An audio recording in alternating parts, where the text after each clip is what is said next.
All right, we're really live this time. We are live with the On the Chain We are live. Roundtable. This is take 3. This time it's Lost actually track. working. Look at this. Yeah, lost track of the number of times. We got 0 drop frames, which is great. And it looks like we're actually live this time on YouTube. We I can are. actually see it. And we got one person in the room. I think. What's up? We got Jeff Rome bouncing in here. Bouncing in.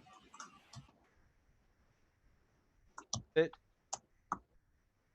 main roundtable discussion. So this is actually the first of a series every Sunday, 8 p.m. unless we have technical difficulties. 8:30 p.m. We'll have a good roundtable. Go around and introduce ourselves. Jeff. Chip. Brady.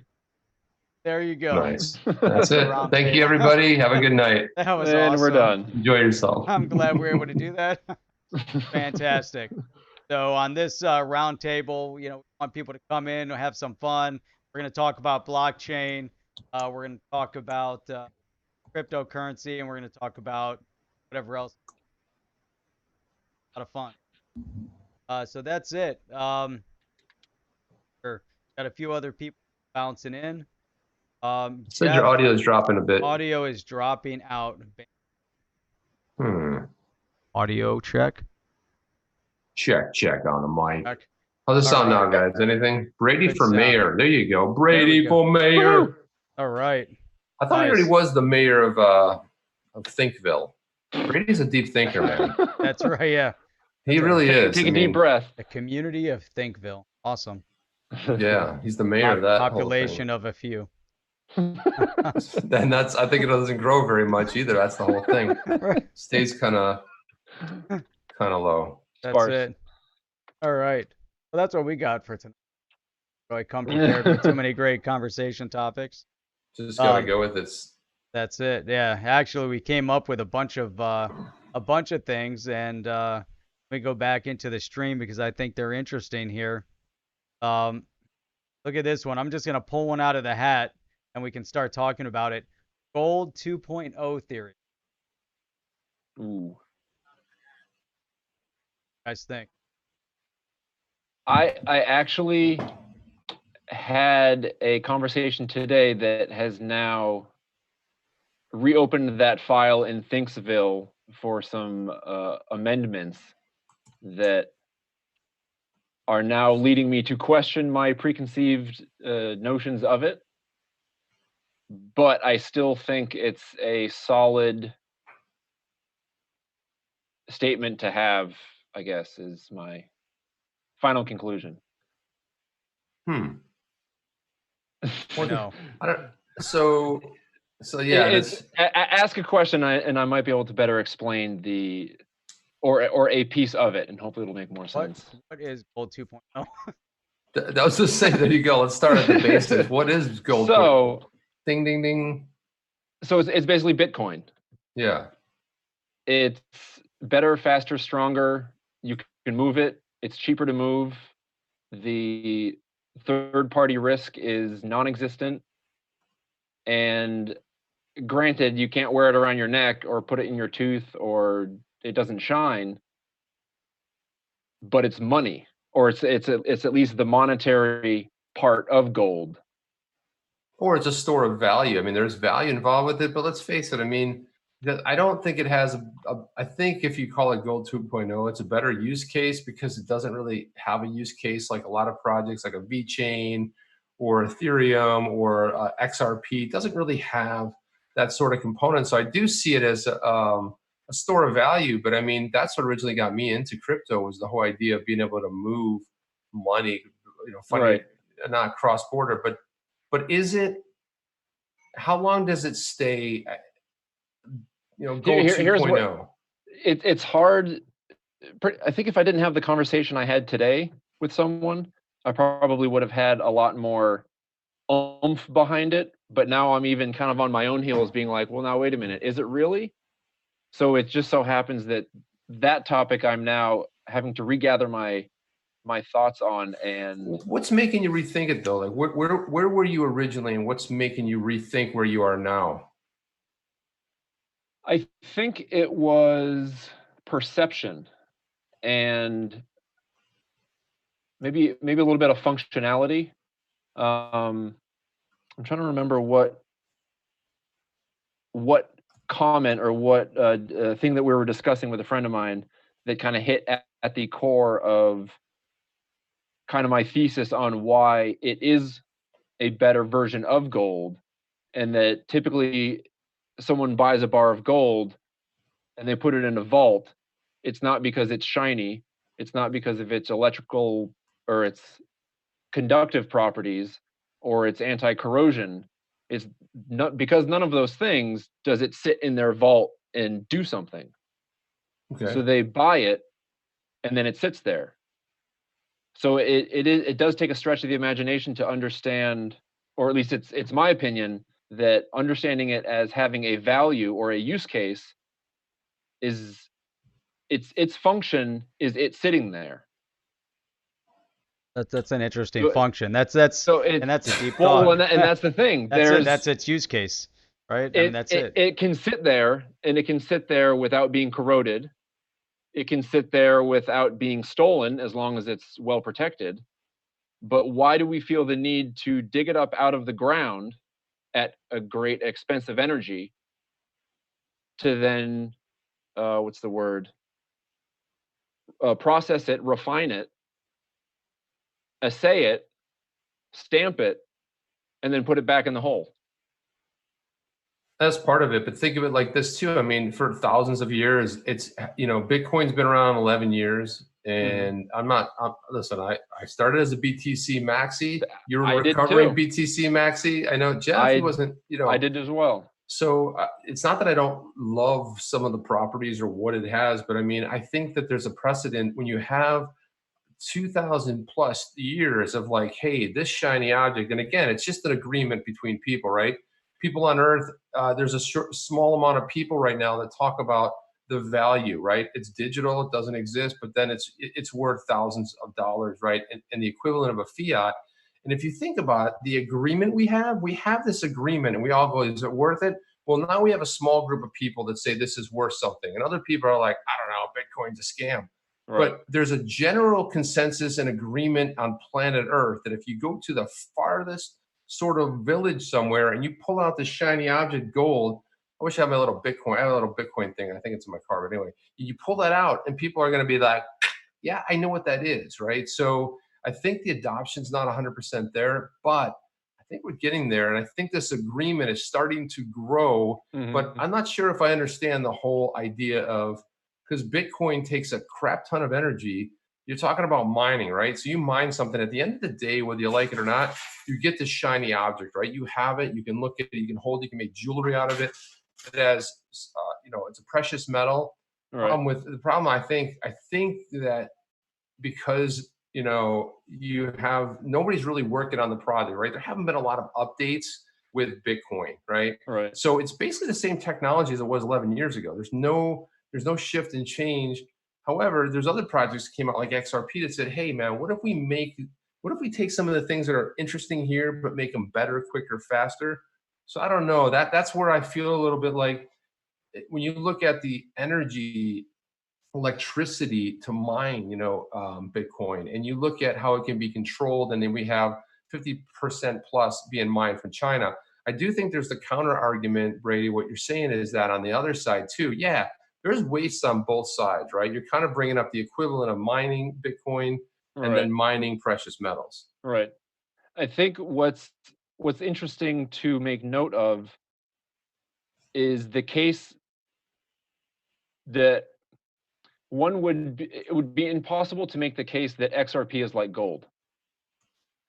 But to make the case that Bitcoin is like gold is much easier, only because that's how we have all understood it.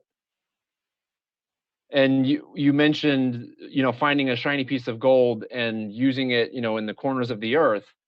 The only reason that that's possible, and the symbol of what you do to it, what's different between that and Bitcoin is simply familiarity. It has been around for 2,000 years or however long. Yeah. So it's more familiar than what's been around for 11 years. True. But it's just as biteable. It's just as transferable. Yes, there is the 51%, and that's kind of where my conviction got a stab in the side was basically the 51% and the Chinese and all that was explained to me in a more understandable way that then kind of tipped the scale into the, well, maybe it's not really gold 2.0. So that's sort of a new development I need to go to Thinksville on. But as far as it being gold 2.0, I think it's more of an agreement or an understanding. Like, imagine if Trump went to China and said, listen, you have all the Bitcoin hashing power and America has all the XRP. I'll trade you XRP for your hashing power. You can keep your gold, you can keep, or you can keep your gold 2.0, and it can be held in whatever reserves as gold. Right. But in order to maintain its mining integrity, we need to have some of that hashing power. In exchange for that, here's $1.5 billion XRP more than you would have gotten. So that's kind of one of my thinking scenarios that is grounded in nothing other than pure speculative, oh, that would be cool. But if we, it is interesting, Brady. Yeah, It's it's definitely an interesting thought process. Let me just, I just want to put a quick plug in here. For all those of you joining in here, I just want to say what's up to a few people that bounced in here. I see Tina Hall bounced in, XRP Venture. We got, I don't know what that is, just Chi. But Chi. We got a few other people that bounced in. We got Rain. Rain's got some good comments coming in here. But if you guys have never been on the chain before, make sure you guys hit the subscribe button. Everyone that's in here, please give a thumbs up. And also do us a favor and tweet this out. If we can get some more people in here to engage in this conversation, we're going to change topics as we go along. Gold, obviously, starting point. And for all those of you guys that haven't done so already, go and check out onthechain.io. That's onthechain.io. Are launching podcast number 1. For those of you who saw the video, that's awesome. You've seen the video. Check it out on podcast form. The CEO of Coinfield mix it up just a little bit, but that should be coming out here, and you'll start seeing them come out on Spotify, on Apple Podcast, Google Podcast, Stitcher. Might stagger out depending on how they launch on each platform. So anyhow, so lots of great comments here. I see that some of these. Is that a CH? It looks like Che-E. Che-E. Che-E. They said it got gold coins. Turned out to be chocolate. That happens, man. That's happened to me before. Those are the awesome ones. Who's down with OTC? I see. All right, so Papa Doc is in. Just another thought process on that as well that I've been thinking about. It's interesting about this whole struggle, economic conversation relates to what China. There's definitely a struggle going on economic support. China is still kind of ropes. So they've yet to have a stable currency. Definitely not one enough economically in terms of but you bring up an interesting on their dominance now in the Bitcoin space with the mining and the amount of resources they are pumping in, and it's also interesting. Mike's sound is dropping out. All right, side that's on. Let me know. I can see it dropping out on my end over here. Let me. Oh, it's dropping out completely. Or Dropping out, in and out. Hang on, That's weird. my mic.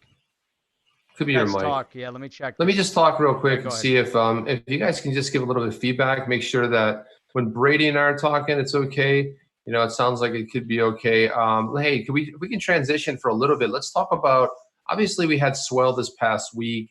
Brady, any thoughts or like your takeaways? 'Cause I have a couple takeaways myself, but do you have any like big takeaways? And not necessarily what people are talking about. Takeaways that like impacted you or something you found like an interesting nugget, because sometimes the big news isn't always the news that like hits you the best. Do you have any sort of takeaways from swell?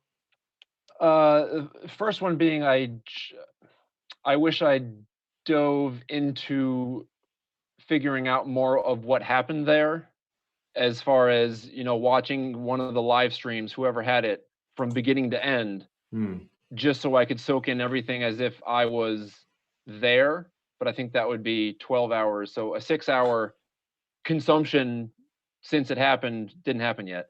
But I find and I think it was Ripple's, the big reveal of, what was it, Open Ripple At home? Yeah, home was one of the ones. Yeah. Just basically an invite to everyone that's either on RippleNet now or wants to join in the future, an open invite to, hey, everyone come in the ring.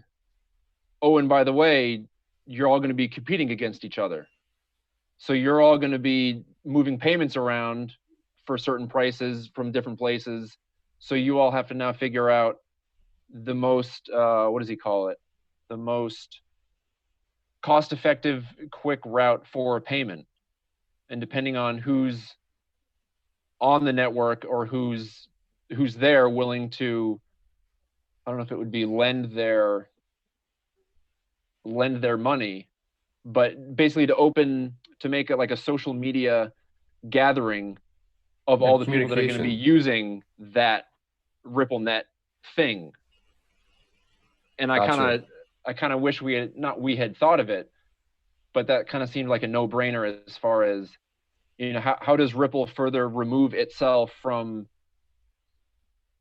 its, I guess, daily interactions or its association with its product? How do they make it more set it and forget it, give the product to their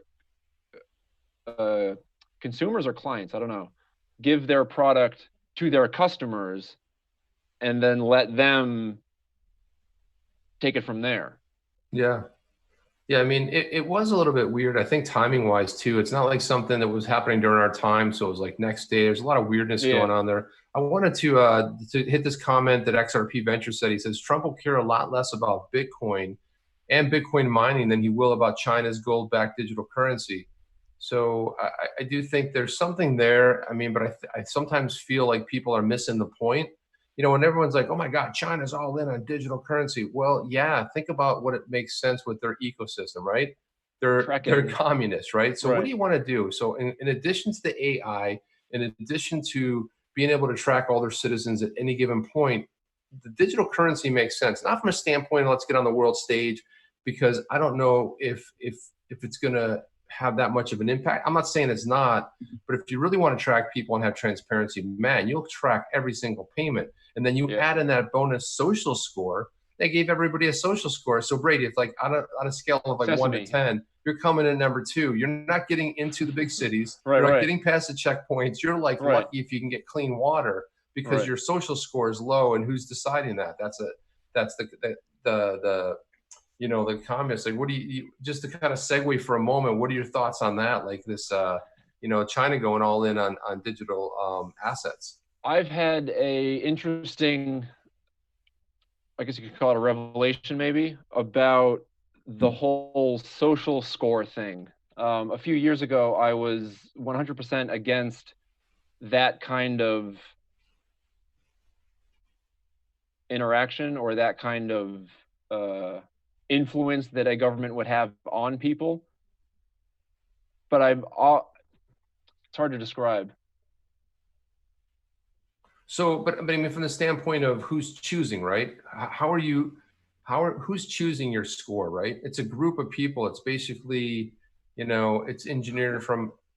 from within, right? Yeah, right. So that makes me, like, when I think about it, I try and figure out, all right, is this social score based off of economic added value, or is it someone taking your score from a test and saying, oh no, you got this wrong, you got this wrong, and you got this wrong, so you get this score. So it's like if you had a Sesame score on Twitter, it would be what your engagement rate is, how many likes you get, how many retweets you get, or what your overall input into the crypto Twitter sphere. If that had a rating, would that be a bad thing? So I can kind of see the both sides of, hey, this isn't cool because they're telling you you're a 2 or you're a 3.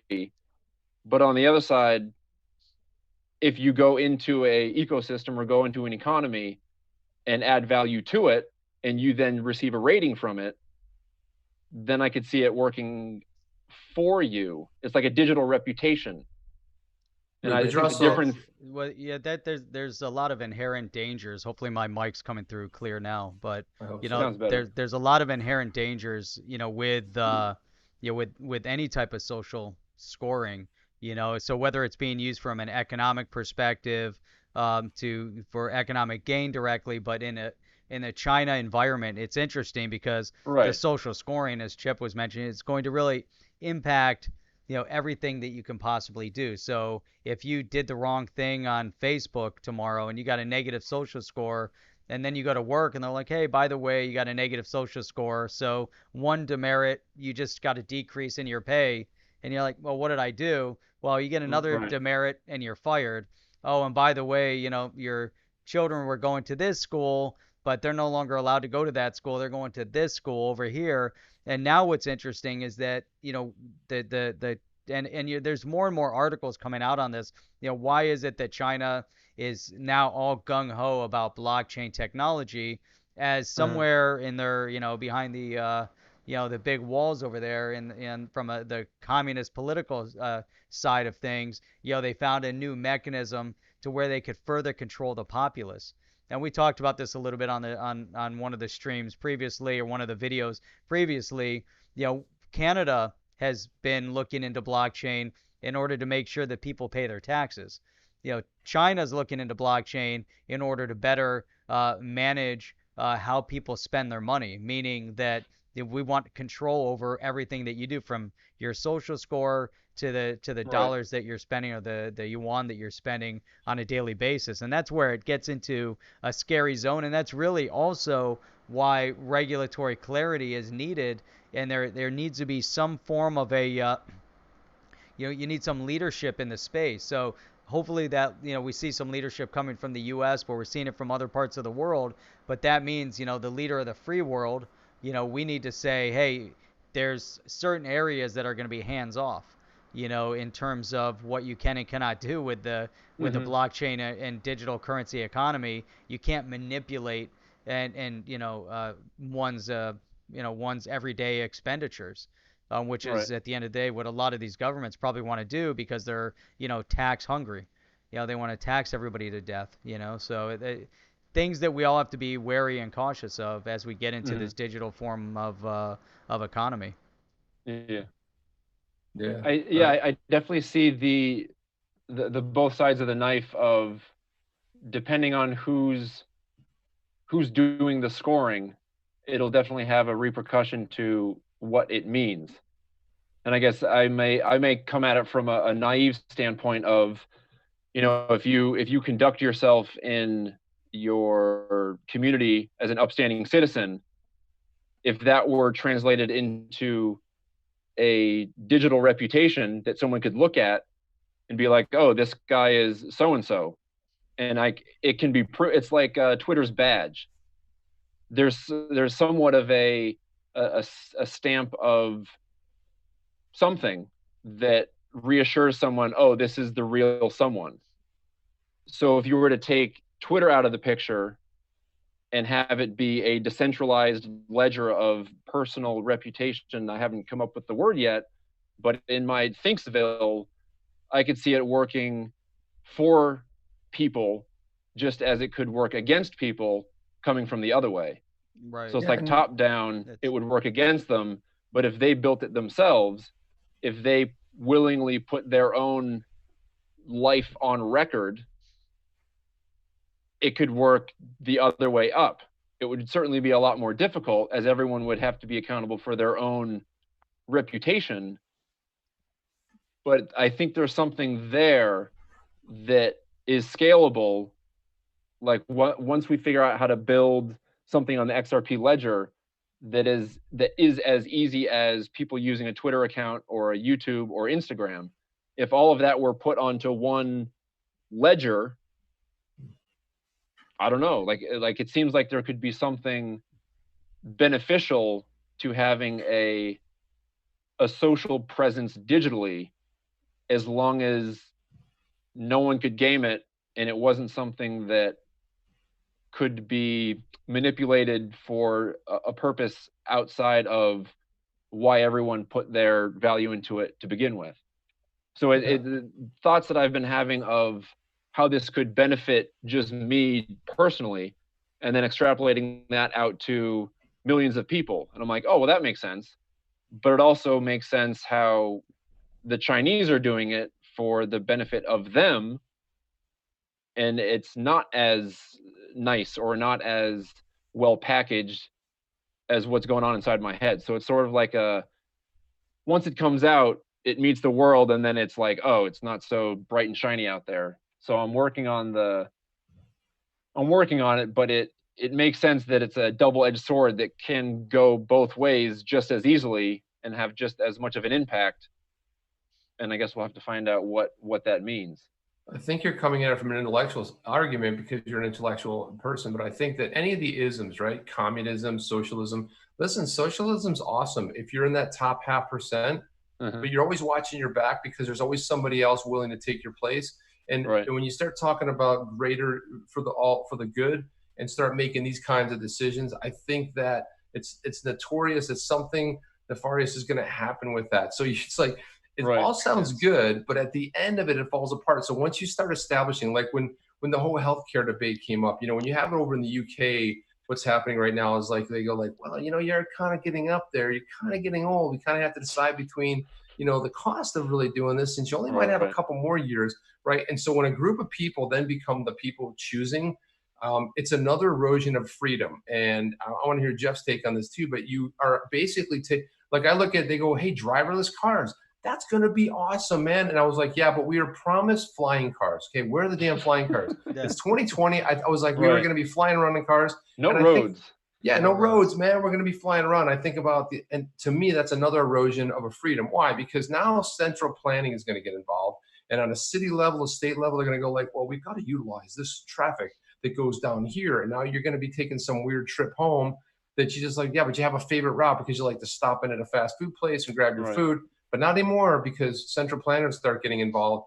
And this is what happens. And if you're not in the position to choose for yourself, that's just another freedom that's sort of eroded. Jeff, what's your take on this? Yeah, I mean, I really do believe that, there's an overstep at some point, and we were promised a lot of things, and government involvement, and it kind of scares me to look at, what China's, thought process is behind all this. It kind of scares me to look at, that article talking about what Canada wants to do, because it's getting into micromanaging people's lives. I was having a conversation with somebody the other day, and again, I brought up this book, Demophrenia, that was written a number of years ago. It was called The Schizophrenic Nature of a Democracy, and I've talked about this before, on streams or on videos or whatever. And democracies inherently allow for this schizophrenia to occur because, and it becomes a mental illness, to a point where we're willing to sacrifice freedoms in order to prevent some future unseen harm, caused to us, and so a good example of that, is after 9/11, we were willing to give up quite a few freedoms in terms of government surveillance. We said, oh, well, it happened once. We want to make sure it doesn't happen again. So in order for it to be prevented, we're willing to give up a lot of freedom to allow government, again, surveillance of everybody. And so is that right? Is that wrong? The British did it significantly during World War II. Freedom of movements, a lot of freedoms were given up in order to make sure they were combating the Nazis. Now, when it's occurring in everyday life like this, now with the blockchain technology and digital currency and all of the transparency that can be had and controlled, it kind of, we kind of step into a space where we have to be extremely, extremely observant, of what's happening. And just, one last thing on that, it's kind of funny too, because you bring up flying cars and self-driving cars. And now, through the self-driving mechanism, already we walk around with our phones. We can be tracked pretty much everywhere we go, but now with the self-driving cars, it takes it to a completely another level, because they're definitely going to put into a mechanism into those self-driving cars to where, the authorities now have there's going to be some sort of a back door to control that self-driving car, whether For that's safety. for safety, right? For safety keep you purposes. safe. Now we could say, hey, I want to make sure that you're able to stop a criminal at any point in time. And in the United States, at least at this point in time, we could say, okay, they're going to do the right thing. You go to a country like China, for instance, right now, in today's day and age, we could say most likely they're not going to do the right thing. If they wanted to stop somebody for whatever reason whatsoever, well, now your car doesn't work and we're taking you out of the car, or your doors are going to lock. You're not going to be able to open them, and the car's going to drive you wherever it needs to bring you. Make it and easier for them. it makes it easier for everybody. So I think Yeah. those are things that everyone has to be very cognizant of. And it was kind of funny. I was watching a YouTube video yesterday. They were testing out the summons feature on the new Tesla 3, and they're testing out in the parking lot. And I don't know if they set this up as a kind of as a joke on the video, but at one point the car went through a stop sign. It didn't stop at the stop sign, and it just so happened that there was a police car over there. And it's funny because the guys doing it, they're not even in the car. They're summoning the car Right. to them in the parking lot. There's nobody around, but the police, car stops them, so that the Tesla car actually stopped for the police. Somehow it identified that the police was there, so it Right. stops. I don't know if the guy might have stopped it. It was just kind of funny because he walked up and the guy's looking in the car. Were you driving? Right, there's nobody in the car because he's standing outside the car. He goes, oh, we're testing it out. And the guy's looking. And he goes, I know the car went through a stop sign, but I wasn't driving, so you can't give me the ticket. True. So are you going to Oh, give the car man. the ticket? So that brings up Right. an interesting point. So now, yes, let's say, yes, you give the car a ticket, again, a negative demerit because of your car. Yep, But yep. this brings up so many thoughts because the Tesla project, it's missing a component. And that component is blockchain and digital asset, because there needs to be an exchange of currency as you start seeing jockeying for, prime spot during rush hour, and all these other things that could Yep. occur, police, whatever. I mean, it's amazing what this is going to open up, but there's also a lot of things to think about, like that. Right. Your car gets pulled over, you're not in it because the car's coming to pick you up. Who's responsible? Is it the Right. software? Is it the vehicle? Are you responsible? It's interesting. Yeah, I think attaching a digital wallet to it would either curb your want to call your car, and if it doesn't stop, regardless of whoever's fault it was, if you have the auto drive feature, you must install your wallet. You pay for it. Yeah. You're going to go in it and you get out of it. If someone ran into your car while you weren't in it, are you going to say that's my car? Or are you going to say, oh no, that's not my car? So just because it does something bad doesn't mean you can be like, oh, I wasn't in it. Yeah, that's right. Yeah, Well, are you going to get in it? Yeah, Did you right. pay for it? Or do you wash it? Do you clean? So it's like, I think hit them where the wallet is, and that's it. Yeah. That I guess that's, might and solve that's it. interesting. I like that. So Yeah. I want to go into a couple comments here. So Okay. just a couple quick comments here. I saw that XRP Venture said that digital assets are a two-sided coin. On one side, we can potentially make millions of dollars, and on the other side, you have more Big Brother, right? So It's going to be interesting to see what happens to the privacy coins, or the so-called privacy coins. I like what Elixir is doing a lot. I've been following them, and I like what they're doing. But at what point is KYC or anti-money laundering, is this stuff not going to be attached? I mean, because you got John McAfee who's out there with his exchange. He's like, I don't care who you are, man. Just come in and buy whatever, right? So that poses a real struggle for, obviously for, nefarious sort of reasons. But I'm like, what is going to happen to the stable coins in an industry where everything's KYC, AML? How are we going to avoid that, would you say, Brady? What's your thought? I've gone through a real transformation on something else that Jeff was saying about tracking. That's something else I've totally gone 180 on. But the stable coin thing, I guess I don't have an opinion on it yet because I haven't felt the need to use it. I used to be, like, my GPS on my phone, I used to be religious about turning it off. And I know that with Wi-Fi hotspots and everything, people can figure out where I am. But then maybe a few 6-7 months ago, I was thinking, so what if they do? Well, that's okay, so what?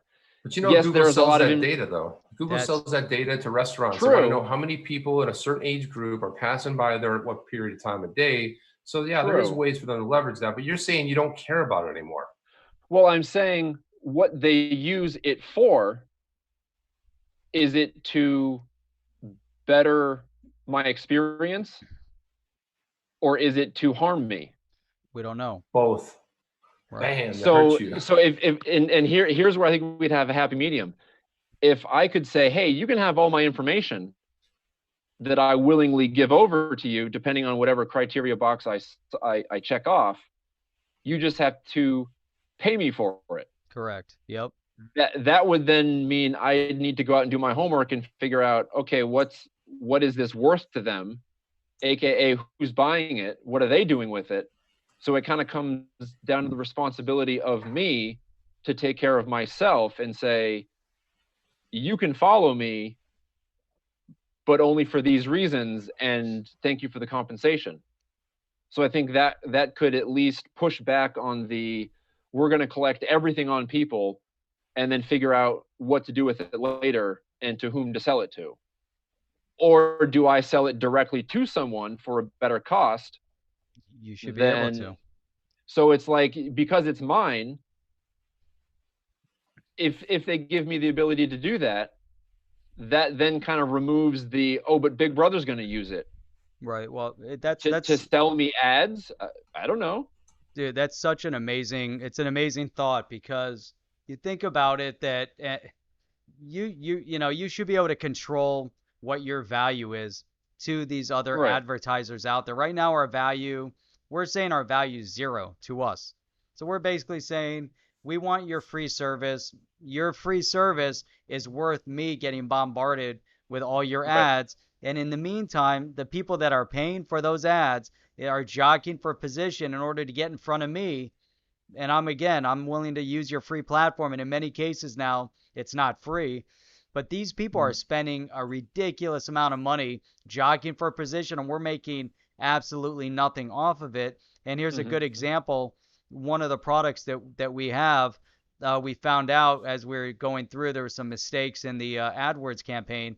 We're spending $800 a click, for this product, and that's because of the jockeying of the position and everything. Ridiculous, I mean, it's and so those are the fears. But if that's what it's worth, why shouldn't the consumer that you're getting that in front of make a little bit of that money, that these advertisers are willing to fork over? How is it that the Googles are making their billions of dollars? Because you know what, their stuff isn't free, because it's not just that we're handing over where we are at any time and a little bit of information. We're giving them the ultimate of control over our lives, and then you see, the potential of the infringement on that, and that's where this demophrenia fits in too, because Now we say, you know what, I don't care if they're tracking me because I'm not doing anything wrong. Well, what gives them the right to track me? There's nothing. Right. Why should I sacrifice my freedoms, because of a little bit of convenience or, and what are they doing with it? And to your point, let them pay me for it. If I'm willing to sacrifice, if I'm not, pay me zero. If I am, I'm going to keep auctioning my time off based on Right. what my value is. If my consumption power is X, then, I'm probably valued at Y, whatever that number is, because of my consumption power. If my consumption power is higher, then you should pay me more for my information. And if I Yeah. decide I don't want anything, then my value is zero because you're not, I'm not allowing you to use any of my information. Exactly. What I just about wanted that? to, What do you guys think about that? I just want to chime in Okay. real quick, Jeff. Oh, yeah, There's a new social network that's coming out that I think is really fascinating. A Yale professor, former Goldman Sachs guy, he's teaming up with this new blockchain sort of network, and they've got some really smart, some of the smartest brains. But I'll tell you, one of the things they're doing, it's called Revolution Populi. Obviously, populist revolution. It's going to be operating the blockchain, but what they're doing here is they're allowing you to control your data in and out, and it's really kind of a hit against someone like a Google or a Facebook, just because what they're trying to do is bypass a lot of the things. You're in control. Like, say, hey, if you want to, there's some kind of a reward if you want to sell your data, if you're cool with that, because you're cool with it now on Facebook, you're cool with it on Twitter, and any other place. So I think that it's an interesting concept, and we'll have to break this down a little bit further in the future. But I think this is one to watch. I've been following this project for a little bit. I hope they're successful with it, but I could see a lot of people. There's been other attempts at it, like Gab and some other decentralized types of things. But I think that ultimately we have a lot to worry about when it comes to these social networks, only in the sense of, like, there's so much. Again, Brady, you brought this up before. It's like, well, if they're for it or if they're against it, but the blue check marks, it's funny who gets the blue check marks. Seems like if you're in a group of a think tank over here, if you're part of the group think, then boom, you're awarded a check mark. But if you don't fit the group think, no check mark for you. Right. So then, the Twitter is kind of the big brother of that. Well, because it's a private company. Think about this. They have the right. They're a private company. Yep. But here's why they get around it, because they claim to be that they're not I think it's that they're a publisher. What is the yeah, that sounds familiar. That's what they're saying. Something about they're hiding under the guise of whatever it is, the protections that they have around it. Yeah. They're not a publisher, they're a publisher.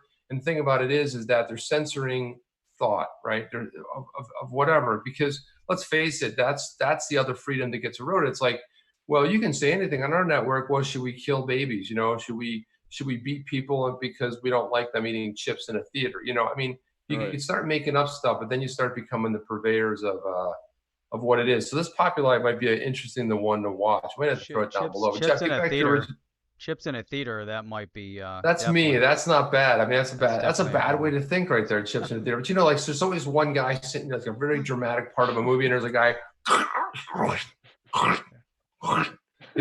potato or they chips, shout out chips in the theater, get them. Right. Popcorn. I'm that guy eating popcorn really loud, it's like falling out of my mouth. Like that meme they have. You know what I mean? Hey, go ahead, Jeff. What was your original question? I don't know. I took that off the train tracks there. I don't remember. Hey, you know what? I want to say what's up to AJ and Spanish Fly came in here. I see them commenting. Omar Kaufman. We've got see who else slipped in here. Patricia Andrew, C is here. Patricia C. Ron Canatella had some nice things to say over here. And let's see, we've got let me see. Darren, Rick, what does that say? Ricks. Is it possible to realistically get off the grid in this day and age? That's a good question. Yes. What do you guys think? Yeah, John McAfee, you build yourself a Faraday cage and you hide in there all day long. What if you don't want to leave the community? What if you want to stay in your house and get off the grid? Is that possible? I don't know. Well, I think defining grid might need I see grid as no electricity, or at least you are self-sufficient in the electricity that you consume, whether you're giving it back to the grid or I guess if you're on solar power, you're storing your energy. You're not selling it to anyone. Whether Yeah, you could that's a good one. have internet with that, I guess you could have satellite. To me, it would be akin to living under a well-furnished rock, which a few years ago, when I was in my my prepper stage, or my shit hit the fan mode, when I was looking into gold and silver and trying to figure out what money was, and expecting the pending doom of fiat currencies, I was hook, line, and sinker.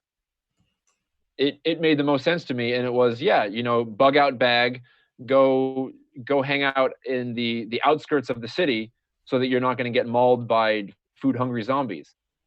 But what I could never come to terms with, or one thing that I didn't want to do, even though I know I should do, was build community ties. I was coming at it from a make me self-sufficient wherever I was. But growing in New York City, hey, newsflash, that's not going to really get you out the front door. Like, 6 people want what you have, there goes all your planning. There goes all your whatever you did. So if you can't build the community, you're kind of wasting your time trying to build a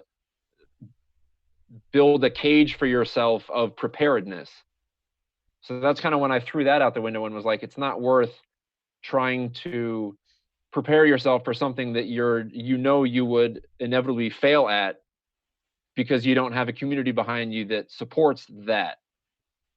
So that idea kind of went out the window, and luckily I then found Bitcoin and was then like, all right, so instead of trying to hide from this, why not try and come up with a solution to either stem it or defer it to later?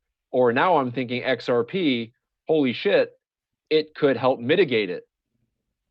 Like that's if we get liquidity and everything up and running before another financial crash, could that be a tool to help? I don't know. So that's kind of where I'm at now. It's more of a proactive, not that I have any control over XRP, but more of a proactive mind frame, and not a reactive of, because everything is going to collapse, I need to be safe. Mm-hmm. So when I think of off the grid, I think of like goodbye, like, see, wherever you go, have fun there. Right. And I hope you have a lot of people with you, because that's the only way you're going to get there. Yeah, I think so I've kind of come full circle. Yeah, Papa Huddle had a great definition of off the grid: not seen, not heard from, not connected, no utilities, no phone, email, etc. Hey, by It's the kind way, of right. I mean, if you ever watch, there's Papa one Huddle, show. that's my dad, by the way. Yeah, just figure out Papa Huddle. So it brings up a great point. There's a show about these people that are in Alaska, right? They basically go up there. They've got, Bush people. Cameras. No, it's not the Bush people. It's some other one where they're just surviving by themselves. Sometimes it's a couple. Yeah. You know what I mean? Love watching the. Yeah. Yep. Oh, I did too. It's amazing, because you think, like, in our daily lives, like, think about what that means. You're right about community, right? So suppose you're just walking, you trip over your foot and you smash your head. That's it, man. That might be it for you. There's no ambulance. Like, right. Thank you for playing the game of life. We'll see you in the next time. It's like you're done. And I think about stuff like that when you go to remote places. If something goes down, you're kind of on your own. So, I do think that there are a lot of communities that really get into this group think about, what are we going to do? We have a plan. We meet at a certain location. We hope each other get there. And there are a lot of communities like this, that, like what you're talking about, that have that. But again, like, if you're in New York City and there's 11 and 12 million people in Manhattan in a given day, when that hits the fan, well, what do you do next, right? You're one of those 11 plus 12 million or whatever, and it's in levels on a daily basis. And it's sounding kind of crazy. So I like another comment that Rain made. He said, sometimes it's better to bug in than bug out. That's kind of interesting, right? Sometimes it's better to stay still. In the movies, like, they go like, oh, we got to go. As soon as they leave, it's over, man. Curtains, right?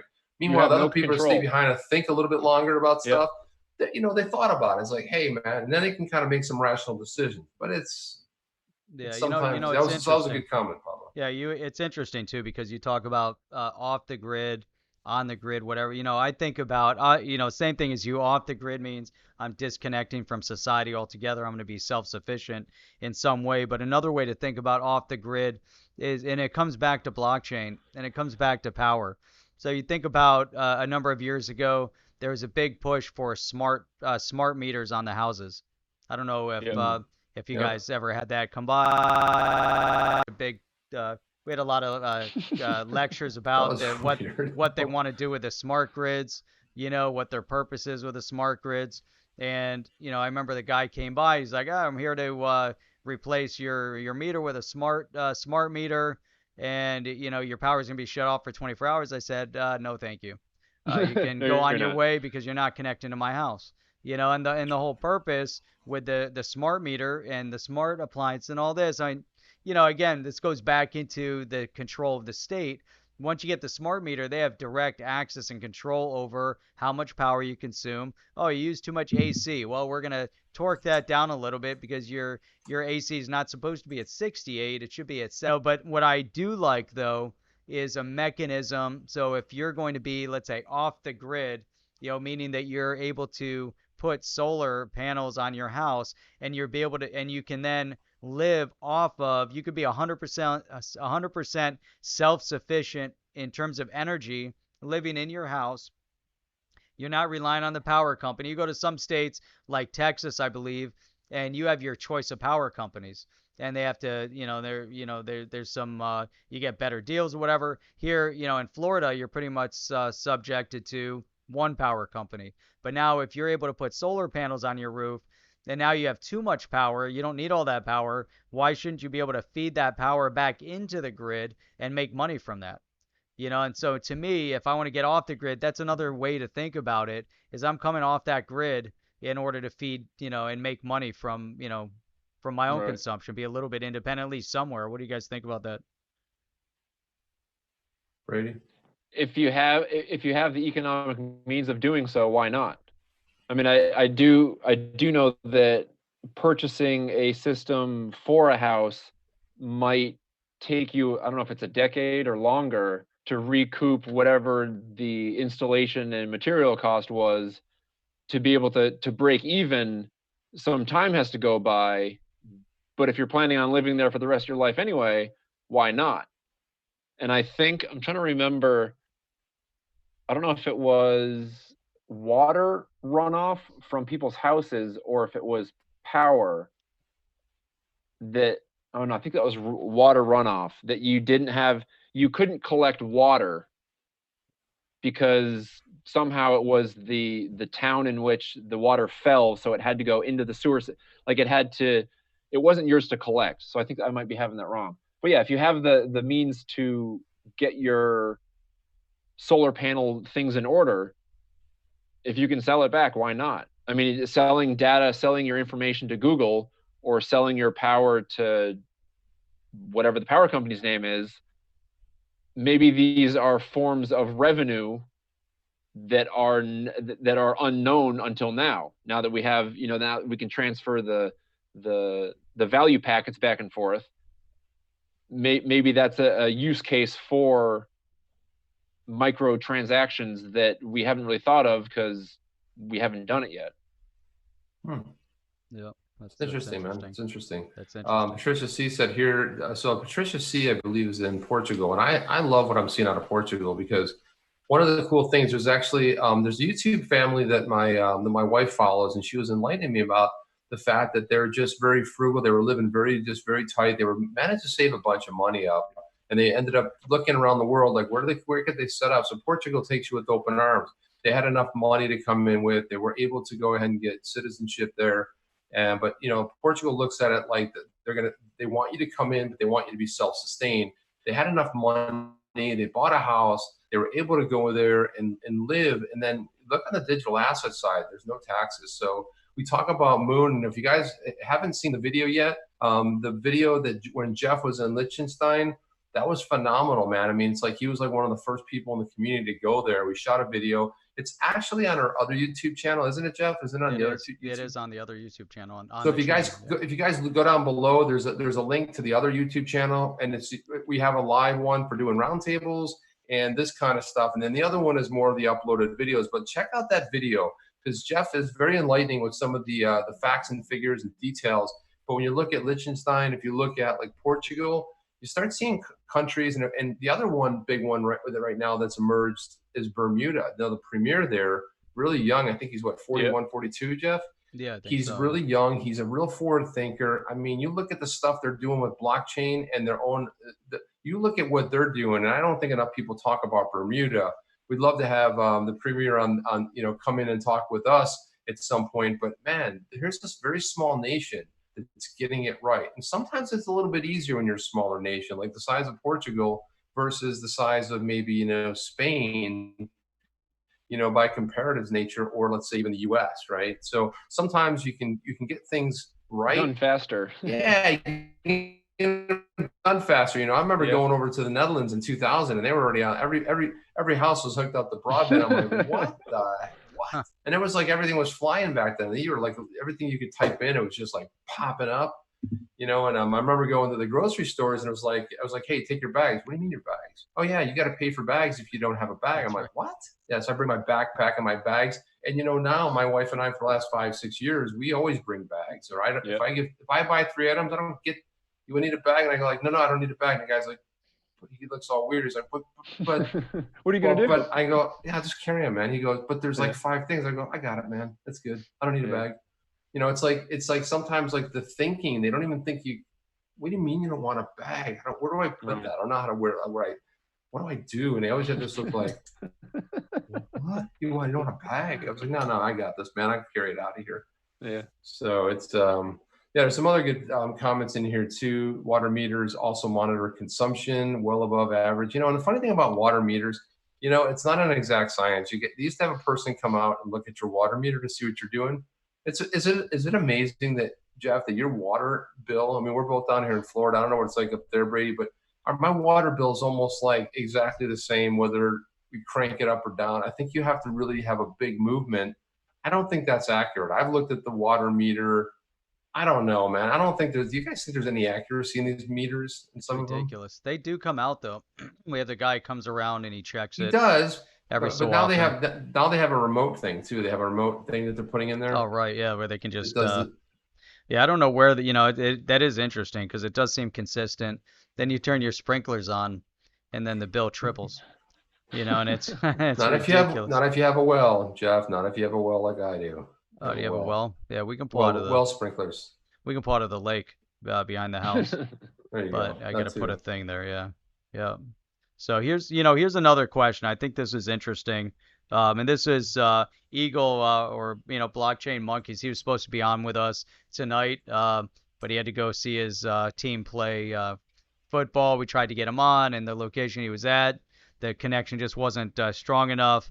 But he had a good question here, and he was talking about the market, changing due to use case and utility. Obviously, we're going to start seeing more, obviously the market will develop at some point with more and more utility. But something that he brought up, and you see others talking about this based on existing projects today, based on existing digital assets today. As we saw in the 90s with the high-tech boom, a lot of those companies disappeared in a short time frame. They're not all going to survive. And so we also have to look at what is around today. Many of these companies won't be here in 5 or 10 years. And that's something that he brought up. Many projects will fail. Now, here's what, the question is, are they being propped up at this point? For how long can they be propped up? And how many of these companies are being propped up due to waiting around for regulation? So I think there's a lot that we can get into that. I know we're kind of coming up on an hour, but I think this would be an interesting last topic to try to sort through and then round it out. What do you guys think? It's true, man. I mean, we've already seen an exodus of some companies just leaving, I think because they're just trying to stay alive, right? I mean, if you can't get any traction with your project and you're putting things off, not everybody has the benefit. I mean, XRP is decentralized in the sense that, Ripple can't veto anything anymore just because of the nodes.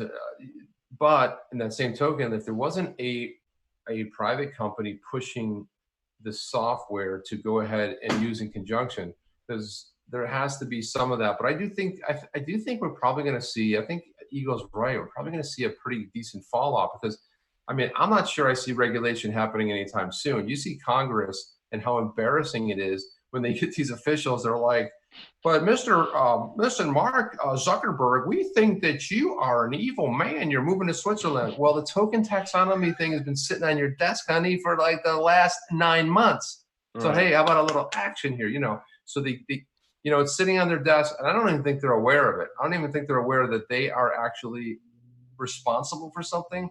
It's kind of like they're sort of like pseudo intellectuals that are sort of making comments. No, you guys actually pass bills. You guys actually have to move things through the House, get it approved in the Senate. So I laugh at stuff like that. I mean, I don't know, Brady, what's your thought on some of the coins? I mean, there's like over 2,000 or 3,000 of these coins. What do you think is going to happen? So I think what will happen is they'll kind of fade into the background, but hopefully either the starters, the founders, or whomever, whatever they tried doing will hopefully then go to whomever is still around. And if the use case, or if whatever they were trying to find or to develop is valuable to who is still around, there I can see kind of I don't know what the word is in business, but taking that test case, or taking what the person learned from the company that failed is going to then bring that information of value to the person that can afford to hire them and say, all right, you were doing XYZ. For example, Ripple was not going to do smart contracts, or at least they shelved. Was it Codius? Is that the right one? Anyway, they shelved what they were planning on doing for smart contracts because they wanted to focus on just global payments. So I kind of I almost imagine them facing the global payments route, but looking back at Ethereum being like, oh, well, that didn't work. Oh, okay, well, let's not do that when we get to a point where we can focus on smart contracts. So I think Ripple is literally going to just grow and glob onto whatever project is floundering and say, all right, here's some money. If you can't figure it out in 6 months, 8 months, a year, nobody wants your product. Nobody wants your service. I don't know if they're going to do that. I don't know if it'll happen, but I see a lot of altcoins and a lot of projects that haven't been able to lift off the ground. They may have very valuable ideas, but those ideas only were funded because of 2017. So since the money has run out from there, regardless of how good your idea is, and regardless of how impactful it may be on a digital economy, if you couldn't hang on long enough, sorry, but I'm curious who's going to be able to look back, or who's going to be able to take that information and extract the value of it and say, well, shit, they tried this for a year. Here's where it failed. Here's where it didn't fail. So whoever is going to then take it from there can use that information instead of starting over from scratch. So I know that doesn't really answer the question as far as, what's going to happen, but I do see a severe amount of coins disappearing just because there's no one's there putting their effort into it. So there's no volume there. So there's no interest. So it's Beanie Babies. I don't know. It's best case scenario. It's a test case, and hopefully we can learn from it and use the expensive energy and manpower to then put into what will develop in a year from now or in the future, whenever. Yeah, hard to know, man. I mean, George Rutledge had a really good thing. He was referring to Bitcom. That was when Maxine Waters she's like, I mean, probably the first rule of thought would be like, hey, get the name right. It's Bitcoins, but you like Bitcom, I thought that was pretty funny when she basically, and then another question we had where I want to say, where is this? Oh, Citizen XRP wanted to know any thoughts around Ripple going public. Would they ever go public? Do you guys I don't think they would? need to. I don't think they need to either. They got the injection of cash up front. They're incredibly well funded. I don't think they, and smart as shit. So it's not. Yeah, I think I don't go. Sorry, go ahead. So you actually go, you go public to go ahead and raise money, raise awareness, right, to keep your company kind of going. I don't think they need to go that route, but I think people are interested from the standpoint of like, hey, it would be great to buy some Ripple shares. I mean, I bought some MoneyGram, which is, I think when that went down, some people in the community ended up ponying up for a little bit of MoneyGram just because, it's the XRP Association. We'll see, man. Jeff, how are we doing on time, Jeff? We're an hour 5 okay, I think into it's the time to stream, wrap so this. I think we can wrap it up. It went by fast. It was felt like 30 minutes, and we even started we started at 8:30. So that's awesome. This is a great conversation. Definitely Brady, definitely appreciate you coming on tonight. I appreciate the awesome. invite. It's great to have you on. Sorry that Eagle couldn't be on with us, but he was fired up, watching his team play. Well, one thing I want to say about that is Eagle will be on our other channel. He's dropping an amazing video. It's going to go off at 6 o'clock tomorrow. It's all about VeChain, and it's all about, why people are super excited about it. I watched the video. It's awesome. A lot of his videos are just, I learn a lot from watching. That's one of the things I love about this channel. I learn from everybody. We participate, and we also had the opportunities for some of the people. Jeff and I got to meet Brady, I'd say about maybe 3 weeks or a month ago. He was down here, reached out to us. We got to have lunch, and I think the lunch almost went an hour and a half, 2 hours, and it felt like we just got there. So right, yeah, it was always great. It was great meeting you, Brady, and I'm glad that we, hopefully we can, do this again on here. Yeah, likewise. Yeah, it was good to put. It was good to know everyone's not these internet people that may or may not exist. So right, it's good to put some bones to a face and know they've got a pulse. Exactly. Good point. Yeah, it's awesome, and we're looking forward to to many more of these roundtable discussions. Definitely. So Chip, you'd mentioned Eagle's video tomorrow, and then we'll have some other videos dropping this coming week, also from the Coinfield interview with Reza Bashash. And then we have another interview that we'll be doing tomorrow with the CEO of BlockDrive. Not sure exactly what day we'll be premiering it this week, but that will be premiering this week right here on the chain live. I want to thank you thank you to George for the $2 super chat. Thank you. Appreciate that, George. Thank you. Appreciate your comment. He said, you guys rock. Thank you. Yeah, thank you. Awesome. Thank you. You're the guys that make it work, man. You guys are the community. Some really amazing questions. I know there was another really good question that just popped up here. Papa Doc had one, but keep them coming, guys. We're going to do this every week. We're going to start this as a roundtable, and there's not a lot going on Sunday nights, 8 o'clock, Eastern time, New York time. But, come on back next time and tell your friends, wake the neighbors, and tell them to get on the chain. Yeah, definitely. Yeah, wake up. Yeah, do that, and and we'll look forward to seeing everybody back on right here on the roundtable next week, same time, 8 o'clock, unless there's technical issues. Then it'll be 8:30 p.m. Eastern Standard Time. But try to tune in starting at 8 p.m. Eastern Standard Time. Watch your Twitter, watch YouTube. We'll hopefully start getting it up. Just watch out in general. Subscribe. Oh yeah, go to subscribe to the channel. On your way out, make sure you hit the subscribe. Make sure you hit the little bell notifier to be notified every time we upload. Make sure you hit a thumbs up on the way out. Make sure you go over and check out onthechain.io. That website will continuously be in development. Look out for the podcasts as those start dropping. Hopefully you'll start seeing them this coming week as everything should be syncing. So anyhow, that's it. That's all I got. You guys want to any last parting words? Are we good to sign off? Sign off, Jeff.